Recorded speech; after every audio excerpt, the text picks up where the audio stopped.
This is the 2023 Honda Civic Touring. I borrowed this model from my friends at Holmes Honda here in Shreveport, Louisiana. If you want to know about this Honda Civic Touring with a rally red exterior and black interior, check out the link down in the description of the video. You might even be able to come in and buy this exact model. So in today's video, I'm going to tell you what you get for a sticker price of $31,145. And we'll start here on the front end with the LED headlights, the very nicely done LED daytime running lights. Gonna have the lights right here and everything running across on the top. The fog lights down here also LED. And you'll see the black surround here.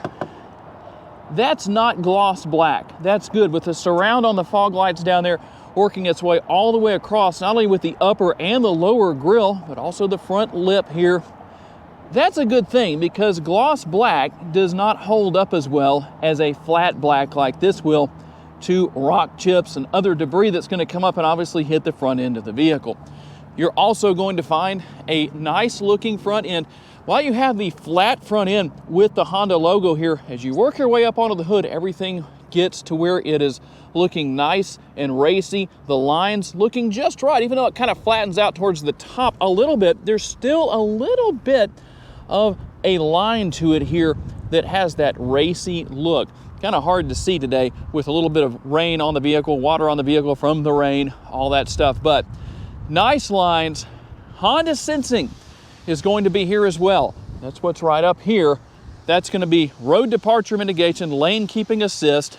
You've got traffic jam assist, which is going to work at speeds of 40 miles per hour and below. And if you use traffic jam assist, keep in mind what that does is that basically allows the vehicle to kind of drive itself through traffic at those lower speeds. If you come to a complete stop for more than 5 seconds, it will automatically disengage. Just so you know. On the tire size, the width, 235, a nice amount of meat on the ground. Your sidewall size is going to be 40, wrapped around an 18-inch wheel. We work our way up with the body color mirror caps. We're gonna have more of that flat black right down here. Turn signal indicators are built in. I know a lot of you just love those turn signal indicators being built in. Blind spot assist. And here is your remote for 2023. No changes there, but just so you can see, I know people like to know, it does have remote start. And a combination with these windows, with the trim around the windows, between the chrome trim right up here and then more of that flat black, it's really a nice balance. Not too much of that works its way over here onto the surround of the side view mirrors. Body color door handles. You do have the walk-away feature with the smart key. All of that is here. Also going to have the LED taillights, Honda Civic logo right here on the rear trunk, or the trunk period. There's not a front trunk, just a rear trunk, right? Okay, I corrected myself on that, but you can laugh, it's fine. Honda logo, and obviously we're looking at the Touring trim level today, and a clean look back here on the bumper. Although I'm curious to know what your thoughts are.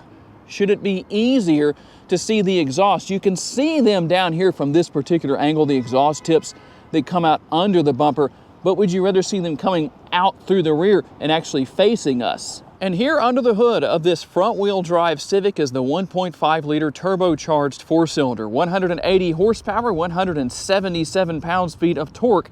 It is mated to a continuously variable single-speed transmission, or CVT, but don't worry, this is a well-behaved CVT. I can't say that about every vehicle on the road. And how about those all-important MPGs?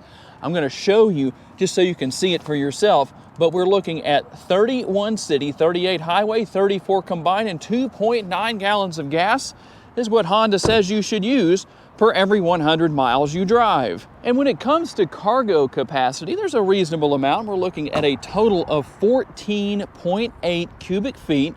To lower the rear seats, we're going to pull on the release on each side. We'll just do one for now, just to show you how this works. But there's no releases on the interior. And I don't even know if I can get this to go all the way down because the front seat might be too far forward. Let's see. Yep, that's just too far forward, but it will fold flat. Take my word on that. and you create a pass-through to increase cargo capacity that much more. And here's something that should make everybody happy as well, the absence of a tire repair kit in favor of what should be here, a spare tire. And we'll take a look in through the back door on the passenger side to show you what your passengers will find. There is a door bin right here, perfect for a bottle. You probably put some snacks in there, maybe to go with that bottle. Not as much space, but for a car of this size, probably not too terribly bad. You will see you have a little bit of contrast stitching here, comfortable armrests that actually has a lot of give to it, as you can see. So rather well padded. And then we're gonna have some gloss black trim right here. And let's hop inside and get out of this wind that we have today and see what we have in the rear. In an interior of this size, the absence of air conditioning vents on the center console, on the rear of the center console, not a big deal. It would be nice to see, instead of 2 USB ports, 3, since you have seating for 3 people back here. Not necessarily a big deal. You can buy an adapter and fix that if you want to. 1 seat back pocket here. I wonder why Honda doesn't add the seat back pocket on the driver's seat over there, but it is what it is. Maybe it doesn't bother anybody. I don't know what you put in there, but I would be in the driver's seat anyway, so not a big deal for me. But here we go with the fold down armrest. You can have the cup holders here. Pretty simplistic back seat. And let's see here. How about headspace? Yes, I am here. My hair is probably wild today because the wind is a million miles per hour out there. At 5'10", yeah, I got a little bit of space above my head. And when you want to exercise that 180 horsepower under the hood, there's the oh crap handle, one at each door, for your passengers to grab onto. Now, I know some of you are saying to yourselves, I have a door bin snob in my life and they ride in the car all the time. What are their options? They don't like the small door bins in the rear. They better call Shotgun, or maybe you should let them drive. It's an option. But you have the larger door bins right here. Basically the same setup we saw on the rear doors here on the front. And let's hop inside here, take a quick look here. Here on the Touring trim level, you will find power seats for the driver and the passenger. Decent amount of bolstering there for spirited driving and overall comfort in the seats. And obviously, you're gonna have a clean look here with the honeycomb design on the dashboard. You wouldn't really even know without looking closely that the air conditioning vents are here if it wasn't for the adjustments. More of the gloss black trim working its way around. And then we have the gloveless glove box right here. No gloves in there, but you could put some in there if you want to. In fact, quite a few pairs would fit in there. And wireless charging. There's your wireless charging pad. 2 more USB ports and a 12-volt power outlet. The absence of a push-button shifter should put a lot of smiles on people's faces and put a tongue twist into my mouth. But there we go. I think we got it out, and you understand. Here are the cup holders. Obviously, you can select modes. You can turn the auto stop-start feature off, which is always a good idea. And the power parking brake and your brake hold mode, which is going to keep the vehicle stopped once you come to a stop. Stop and go traffic, that can be useful. You don't have to keep your foot on the brake. That's a nice option. And then here with the center console, quite a bit of space down in there. You do have the removable tray that you can put in 2 different places, depending on what you want to do, or just leave that out altogether. And the multitasking lid for the center console, as I like to say, that is actually quite soft because it's the lid and it's an armrest. And we do have a sunroof here. Just a conventional size, but it is here for those who are fans of a sunroof. You can control the functionality of that sunroof right here. Sunglass holder. Don't have the conversation mirror on this Civic, but you do have the sunglass holder, something that I'm starting to see less and less of on a lot of vehicles. And last but not least, on the passenger side, the sun visor test. There's the vanity mirror. Hello, everybody. You get to see me twice in today's video, right? And then let's see, does it come all the way back? Pretty far. You can see a little bit of daylight can come through there, but depending on where the passenger is sitting, that may not be an issue, but it does at least move back, which is always a good option. And here on the driver's side door, for the most part, the same things we saw on the passenger side, but you do have a few more accessories here. Controls for the windows. You can lock the windows, lock and unlock the doors, and control the power side view mirrors. You can also open the trunk from the driver's side door. That feature is not here where it would be on a lot of vehicles. But one thing you won't see here is the activation for the child safety locks on the rear doors. That's because they're located right here on the rear doors themselves via this switch. So when it's in the up position as it is, they're not active. When it's in the down position like that, it is active. And why would you want to know that? Not only because you want to know how to activate those if you need to, but let's just say you were out in the middle of nowhere, wanted to check out the back seat of your Civic, and both doors had the child safety locks turned on and there was nobody with you, you would have to climb through the pass-through right there to be able to get back out. And so you might or might not be able to do that. Now let's listen to the greeting.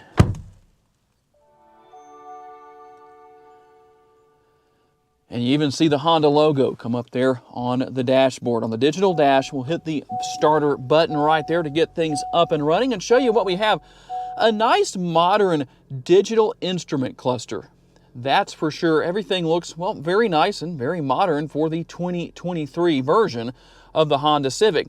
You do have the standard blinker lever right here, or turn signal stalk. That means that you can let people around you know what you're doing with your blinkers. And you can control the functionality of the headlights and the fog lights right here. Over here, we'll find the control for the windshield wipers. I can't say anything smart aleck about that because people typically use those, unlike their blinkers. And like I said, adaptive cruise control, that's here. You're going to be able to go through all your different features and functionality here as far as going through information on the dashboard. Let's see if we can get that to work. There we go. We'll go through a few things and show you what's there. You can also control the functionality of the radio from that same area as well to see what's going on. So pretty simplistic system. The 9-inch touchscreen, it is Apple CarPlay, or I should say Apple CarPlay and Android Auto are integrated. So what that means is when you pair your phone, as I did earlier, see how you don't find Apple CarPlay and Android Auto actually on the screen? It's going to ask you if you want to use one or the other, depending on what kind of phone you have, when you pair your smartphone. So just so you know what is there, we'll just run through a couple more things here just to kind of show you what's here. We've got vehicle settings right here. We're going to go into that, and you can see the nice graphics that Honda has added that you didn't have on the 10th generation of the Honda Civic. And obviously you can go in and make a lot of different changes. We're not going to go in and look at every single little detail because we don't want to make this video too long. But if you need to reset your TPMS, calibrate, whatever you need to do there, depending on what's going on with the weather and the tire pressure within your tires, well, you can change that. You can see everything that is here. A very simplistic system to use, very easy to figure out. And then you have your knob there, obviously, for controlling the volume and turning the radio on and off. Also, the multi-view rear view camera. And I like the fact that it's so much more responsive than the 10th generation version of this camera was, or this multi-view camera system. I'm just touching it, and it automatically and instantly changes views. Dual zone climate control, you can see that we have the heated seats, heated only, ventilated for the summer, which is coming quickly here in Northwest Louisiana, and I'm going to want everything to be cold by that point. Dual zone climate control, I don't think it's a big deal that you don't have those air conditioning vents in the rear because there's plenty of air flowing from the front to the rear. So not necessarily a big deal, but tell me what your thoughts are on that particular subject. All right, here we go on the test drive in the 23 Civic Touring. And one thing I forgot to tell you about, I did show you how to select the driving modes, where the drive mode selector is, but I didn't tell you what drive mode you can select.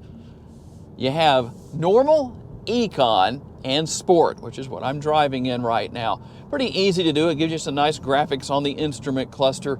So what is the overall experience like to drive this 2023 Honda Civic? The 11th generation of the Civic, I remember the very first time I drove one, I could instantly feel the difference as to how it was planted to the road. For 2022, Honda retuned the suspension and the chassis of these Civics, these 11th generation models.